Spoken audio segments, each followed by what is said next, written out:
ആകാശവാണി. നമസ്കാരം. വാർത്തകൾ വായിക്കുന്നത് ബിന്ദു.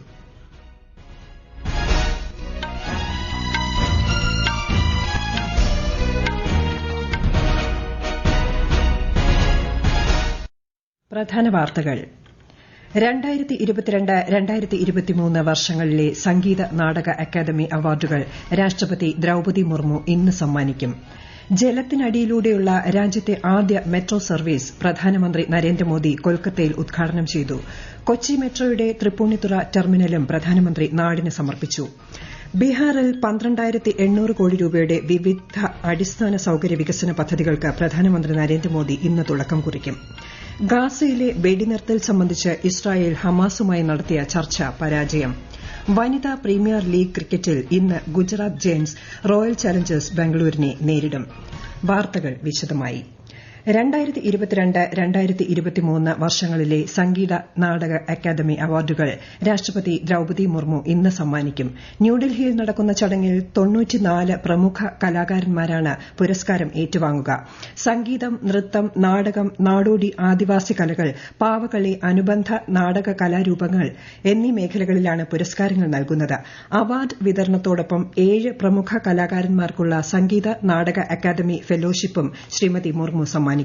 കലാരംഗത്തെ പ്രഗത്ഭരായ കലാകാരന്മാർക്ക് അവരുടെ വിശിഷ്ട സംഭാവനകൾക്ക് നൽകുന്ന പരമോന്നത ബഹുമതിയാണ് സംഗീത നാടക അക്കാദമി ഫെലോഷിപ്പ്.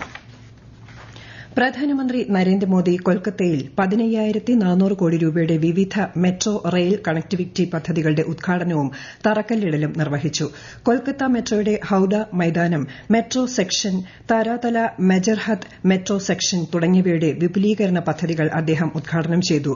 ജലത്തിനടിയിലൂടെയുള്ള രാജ്യത്തെ ആദ്യ മെട്രോ റെയിൽ സർവീസാണ് പ്രധാനമന്ത്രി ഇന്ന് ഉദ്ഘാടനം നിർവഹിച്ച സുപ്രധാന പദ്ധതി. ഹുഗ്ലി നദിക്കടിയിലൂടെയാണ് മെട്രോ പാത കടന്നുപോകുന്നത്. ഇതോടെ പുതിയ പാതയുടെ ഭാഗമായ ഹൌഡ മെട്രോ സ്റ്റേഷൻ രാജ്യത്തെ ഏറ്റവും ആഴത്തിലുള്ള മെട്രോ സ്റ്റേഷൻ എന്ന ഖ്യാതിയും നേടി. പാതയ്ക്ക് 4.8 കിലോമീറ്റർ ദൈർഘ്യമുണ്ട്. ഹൌഡ മൈതാനത്തെയും IT ഹബ്ബായ സാൾട്ട് ലേക്ക് സെക്ടർ 5നെയും ബന്ധിപ്പിക്കുന്ന കിഴക്ക് പടിഞ്ഞാറ് മെട്രോ ഇടനാഴിയുടെ രണ്ടാം ഭാഗമാണിത്. ദുഹായ് മോദി നഗർ 17 കിലോമീറ്റർ പ്രാദേശിക അതിവേഗ റെയിൽ പദ്ധതി പ്രധാനമന്ത്രി നരേന്ദ്രമോദി നാടിന് സമർപ്പിച്ചു. മുറാദ് നഗർ സ്റ്റേഷനിൽ നിന്നുള്ള നമോ ഭാരത് ട്രെയിനിന്റെ ഫ്ളാഗ് ഓഫും പ്രധാനമന്ത്രി ഓൺലൈനായി നിർവഹിച്ചു. മേഖലയിലെ പ്രാദേശിക ഗതാഗതം കൂടുതൽ മെച്ചപ്പെടുത്തുകയാണ് പദ്ധതികൾ ലക്ഷ്യമിടുന്നത്. കൊച്ചി മെട്രോയുടെ 1ാം ഘട്ടത്തിലെ അവസാന സ്റ്റേഷനായ തൃപ്പൂണിത്തുറ ടെർമിനൽ പ്രധാനമന്ത്രി ഉദ്ഘാടനം ചെയ്തു. പൊതുഗതാഗത സംവിധാനം ശക്തിപ്പെടുത്താനുള്ള ശ്രമങ്ങളുടെ വിജയമാണ് കൊച്ചി മെട്രോയുടെ ആദ്യഘട്ടത്തിന്റെ പൂർത്തീകരണമെന്ന് മുഖ്യമന്ത്രി പിണറായി വിജയൻ പറഞ്ഞു. ചടങ്ങിന്റെ ഭാഗമായി തൃപ്പൂണിത്തുറ സ്റ്റേഷനിൽ നിന്ന് ഭിന്നശേഷി കുട്ടികളുമായി ആദ്യ ട്രെയിൻ ആലുവയിലേക്ക് സർവീസ് നടത്തി. മധ്യപ്രദേശിലെ സ്വയം സഹായ സംഘങ്ങളിലെ സ്ത്രീകളുമായി പ്രധാനമന്ത്രി നരേന്ദ്രമോദി ഇന്ന് വീഡിയോ കോൺഫറൻസിംഗിലൂടെ സംവദിക്കും. ഭിന്ദിൽ നടക്കുന്ന സംസ്ഥാനതല പരിപാടിയിൽ നിരവധി വനിതകൾ പങ്കെടുക്കും. പരിപാടിയുടെ ഭാഗമായി മധ്യപ്രദേശ് മുഖ്യമന്ത്രി മോഹൻ യാദവ് 2 പദ്ധതികളിലായി 2,571 കോടി രൂപ കർഷകർക്ക് വിതരണം ചെയ്യും. 68 വികസന പദ്ധതികളുടെ ഉദ്ഘാടനവും ചടങ്ങിൽ നിർവഹിക്കും. പ്രധാനമന്ത്രി നരേന്ദ്രമോദി ഇന്ന് ബീഹാർ സന്ദർശിക്കും. പടിഞ്ഞാറൻ ചമ്പാരൻ ജില്ലയിലെ ബേതിയയിൽ 12,800 കോടി രൂപയുടെ വിവിധ അടിസ്ഥാന സൌകര്യ വികസന പദ്ധതികളുടെ ഉദ്ഘാടനവും തറക്കല്ലിടലും വൈകിട്ട് പ്രധാനമന്ത്രി നിർവഹിക്കും. വിശദാംശങ്ങളിലേക്ക്. റെയിൽ, റോഡ്, പെട്രോളിയം, പ്രകൃതിവാതകം എന്നിവയുമായി ബന്ധപ്പെട്ട പദ്ധതികൾക്കാണ് പ്രധാനമന്ത്രി ബീഹാറിൽ തുടക്കം കുറിക്കുന്നത്. 109 കിലോമീറ്റർ നീളമുള്ള Muzaffarpur Motihari LPG pipe line, Indian ഓയിലിന്റെ തന്ത്രപ്രധാനമായ ബോട്ട്ലിംഗ് ആന്റ് സ്റ്റോറേജ് ടെർമിനൽ, ദേശീയപാത 28A പിപ്രകോത്തി മോത്തിഹാരി റെക്സോൾ സെക്ഷന്റെ 2 വരി പാതകളും, ദേശീയപാത 104ന്റെ ശിവഹർ സീതാമാണ്ഡി സെക്ഷന്റെ 2 വരി പാതകളും ഉൾപ്പെടെയുള്ള റോഡ് പദ്ധതികളും ശ്രീ നരേന്ദ്രമോദി ഉദ്ഘാടനം ചെയ്യും. കിഴക്കൻ ചമ്പാരൻ, പടിഞ്ഞാറൻ ചമ്പാരൻ, ഗോപാൽഗഞ്ച്, സിവാൻ, ദേവരിയ എന്നിവിടങ്ങളിൽ സിറ്റി ഗ്യാസ് വിതരണ പദ്ധതിയുടെ നിർമ്മാണോദ്ഘാടനം പ്രധാനമന്ത്രി നിർവഹിക്കും. സുഗൌളിയിലും ലൌരിയയിലും ധാന്യം അടിസ്ഥാനമാക്കിയുള്ള എഥനോൾ പദ്ധതികൾക്കും ഇതോടൊപ്പം തുടക്കമിടും. പട്നയിൽ Digha Sonepur rail cum road ബ്രിഡ്ജായ JP സേതുവിന് സമാന്തരമായി ഗംഗാനദിയിൽ 6 വരി കേബിൾ പാലത്തിന്റെയും തറക്കല്ലിടൽ പ്രധാനമന്ത്രി നിർവഹിക്കും. നർക്കട്ടിയാഗഞ്ച്, ഗോനഹ, റക്സോൾ, ജോഗ്ബനി എന്നീ 2 പുതിയ ട്രെയിൻ സർവീസുകളും അദ്ദേഹം ഫ്ളാഗ് ഓഫ് ചെയ്യും. തുടർന്ന് ബേത്തിയയിലെ വിമാനത്താവള ഗ്രൌണ്ടിൽ നടക്കുന്ന പൊതുസമ്മേളനത്തെ ശ്രീ നരേന്ദ്രമോദി അഭിസംബോധന ചെയ്യും. News desk, Akashvani. വിവിധ മേഖലകളിലെ പ്രമുഖ വ്യക്തിത്വങ്ങൾ സമൂഹത്തിനു നൽകിയ സമഗ്ര സംഭാവനകൾ കണക്കിലെടുത്ത് സംസ്ഥാന സർക്കാർ നൽകുന്ന കേരള ജ്യോതി, കേരള പ്രഭ, കേരള ശ്രീ പുരസ്കാരങ്ങൾ ഇന്ന് രാജ്ഭവനിൽ ഗവർണർ ആരിഫ് മുഹമ്മദ് ഖാൻ വിതരണം ചെയ്യും. മുഖ്യമന്ത്രി പിണറായി വിജയൻ പങ്കെടുക്കും. കേരള ജ്യോതി പുരസ്കാരം സാഹിത്യകാരൻ ടി പത്മനാഭന് സമ്മാനിക്കും. അന്തരിച്ച ജസ്റ്റിസ് ഫാത്തിമ ബീവി, സൂര്യ കൃഷ്ണമൂർത്തി എന്നിവർക്കാണ് കേരള പ്രഭ പുരസ്കാരം.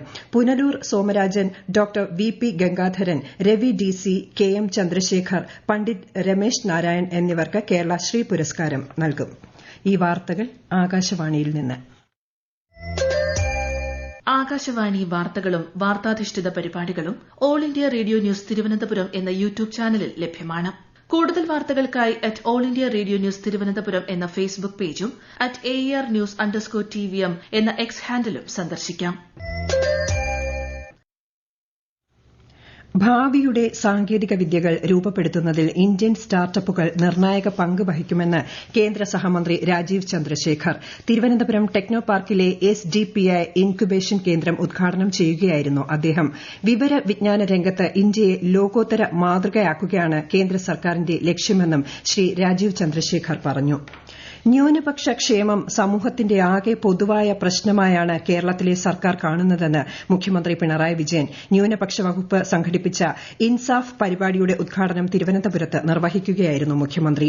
നവകേരള സൃഷ്ടിയുടെ ഭാഗമായി സമൂഹത്തെ നൂതനത്വ സമൂഹമായും വിജ്ഞാന സമ്പദ്ഘടനയുമായും പരിവർത്തിപ്പിക്കുകയാണ് ലക്ഷ്യമെന്ന് മുഖ്യമന്ത്രി പറഞ്ഞു. ലക്ഷദ്വീപിലെ മിനിക്കോയിൽ INS ജഡായു നാവികതാവളത്തിന്റെ കമ്മീഷനിംഗ് ഇന്ന് നടക്കും. നാവികസേനാ മേധാവി അഡ്മിറൽ R ഹരികുമാർ ചടങ്ങിൽ പങ്കെടുക്കും. തന്ത്രപ്രധാനമായ ലക്ഷദ്വീപിലെ സുരക്ഷാ അടിസ്ഥാന സൌകര്യങ്ങൾ വർദ്ധിപ്പിക്കാനുള്ള നാവികസേനയുടെ തീരുമാനത്തിലെ സുപ്രധാന നാഴികക്കല്ലാണിത്. വനിതാ പ്രീമിയർ ലീഗ് ക്രിക്കറ്റിൽ ഇന്ന് ഗുജറാത്ത് ജയന്റ്സ് റോയൽ ചാലഞ്ചേഴ്സ് ബംഗളൂരുവിനെ നേരിടും. ഡൽഹി അരുൺ ജെയ്റ്റ്ലി സ്റ്റേഡിയത്തിൽ വൈകിട്ട് 7:30-നാണ് മത്സരം. ഇന്നലെ നടന്ന മത്സരത്തിൽ ഡൽഹി ക്യാപിറ്റൽസ് മുംബൈ ഇന്ത്യൻസിനെ 29 റൺസിന് പരാജയപ്പെടുത്തി. ഇന്ത്യ ഇംഗ്ലണ്ട് അവസാന ടെസ്റ്റ് മത്സരം നാളെ ധരംശാലയിൽ നടക്കും. ഹിമാചൽ പ്രദേശ് ക്രിക്കറ്റ് അസോസിയേഷൻ സ്റ്റേഡിയത്തിൽ നടക്കുന്ന മത്സരം ഇന്ത്യൻ സമയം രാവിലെ 9:30-ന് ആരംഭിക്കും. 4ാം ടെസ്റ്റ് വിജയത്തോടെ പരമ്പര 3-1 സ്വന്തമാക്കിയ ഇന്ത്യ ലോക ടെസ്റ്റ് ചാമ്പ്യൻഷിപ്പ് പോയിന്റ് നിലയിൽ ഒന്നാമതാണ്. പാരാലിമ്പിക് കമ്മിറ്റി ഓഫ് ഇന്ത്യയുടെ സസ്പെൻഷൻ കായിക മന്ത്രാലയം റദ്ദാക്കി. 2024 ലോക ഷൂട്ടിംഗ് പാരാ സ്പോർട്സ് ലോകകപ്പ് ന്യൂഡൽഹിയിൽ ഇന്നു മുതൽ 15-ാം തീയതി വരെ നടക്കുമെന്നും കായിക മന്ത്രാലയം അറിയിച്ചു. മാർഗ്ഗനിർദ്ദേശങ്ങൾ പാലിക്കാത്തതും നിർവാഹക സമിതിയുടെ കാലാവധി കഴിഞ്ഞതും തിരഞ്ഞെടുപ്പ് നടത്തില്ല എന്നതും ചൂണ്ടിക്കാട്ടിയാണ് കഴിഞ്ഞ മാസം പാരാലിമ്പിക് കമ്മിറ്റി ഓഫ് ഇന്ത്യയുടെ അംഗീകാരം റദ്ദാക്കിയത്. രാജ്യത്തിന്റെ പടിഞ്ഞാറൻ ഹിമാലയൻ മേഖലയിൽ ഇന്നും നാളെയും മഴയും മഞ്ഞുവീഴ്ചയും ഉണ്ടാകുമെന്ന് കേന്ദ്ര കാലാവസ്ഥാ വിഭാഗം. ജമ്മുകശ്മീർ, ലഡാക്ക്, ഗിൽജിത്ത്, ബാൾട്ടിസ്ഥാൻ, മുസഫറാബാദ്, ഹിമാചൽ പ്രദേശ്, ഉത്തരാഖണ്ഡ് എന്നിവിടങ്ങളിൽ നേരിയതോ മിതമായതോ ആയ മഴയ്ക്കും മഞ്ഞുവീഴ്ചയ്ക്കും സാധ്യത. റായൽസീമ, തമിഴ്നാട്, കേരളം എന്നീ പ്രദേശങ്ങളിൽ അടുത്ത 2 ദിവസം ചൂടും ഈർപ്പവുമുള്ള കാലാവസ്ഥയ്ക്ക് സാധ്യതയുണ്ടെന്നും കാലാവസ്ഥാ വകുപ്പ് അറിയിച്ചു. ഇസ്രായേൽ ഹമാസുമായി നടത്തിയ 3 ദിവസത്തെ ചർച്ചകൾ പരാജയം. ഗാസയിലെ വെടിനിർത്തൽ, ഇസ്രായേൽ ബന്ദികളുടെ മോചനം എന്നിവ സംബന്ധിച്ച ചർച്ചകളിൽ അമേരിക്ക, ഖത്തർ, ഈജിപ്ത് എന്നീ രാജ്യങ്ങളും പങ്കെടുത്തിരുന്നു.